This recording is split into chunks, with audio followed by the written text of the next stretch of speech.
Fried rice ഉണ്ടാക്കുകയാണ്. അപ്പോൾ അതിനുള്ള അരി കഴുകി അടുപ്പത്തിടാൻ പോകും. വെള്ളം നന്നായി തിളച്ചിട്ടുണ്ട്. അപ്പം നമ്മൾ അരി ഇടുക കേട്ടോ.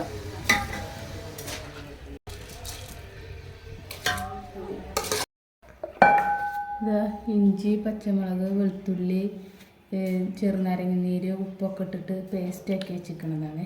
ചിക്കനിൽ പുരട്ടി വയ്ക്കാം നമുക്ക്.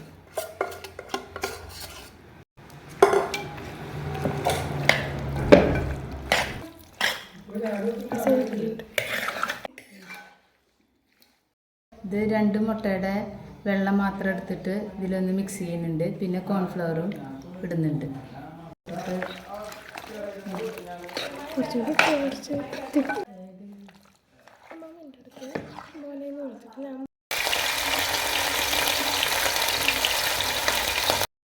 ക്യാപ്സിക്കം ഇത് ഇട്ട് കൊടുക്കണം. നമ്മൾ ചിക്കൻ വറുത്ത എണ്ണയാണത്. അതിൻ്റെ കൂടെ ബീൻസ് അരിഞ്ഞതുണ്ട്. നമ്മൾ കുറച്ച് സവാള, പിന്നെ വെളുത്തുള്ളി ഒക്കെ കൂടി ഇട്ടിട്ടൊന്ന് വാട്ടിയെടുക്കുകയാണ് കേട്ടോ. കുറച്ച് നെയ്യ് ഇടാം കേട്ടോ. ഇനി ഉപ്പിടണം നമുക്ക്. കഷ്ണത്തിൽ ഉപ്പ് പിടിക്കണ്ടേ. ഇതാ ചില്ലി സോസ് ഒഴിക്കുകയാണ് കേട്ടോ.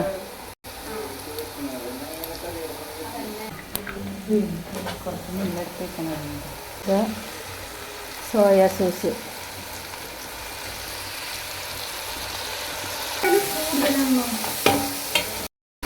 ചിക്കൻ വറുത്ത് വെച്ചിട്ടുണ്ട് കേട്ടോ. ചിക്കൻ കുറച്ചിട്ടുള്ളൂ. നമുക്ക് റൈസ് ഇടാം.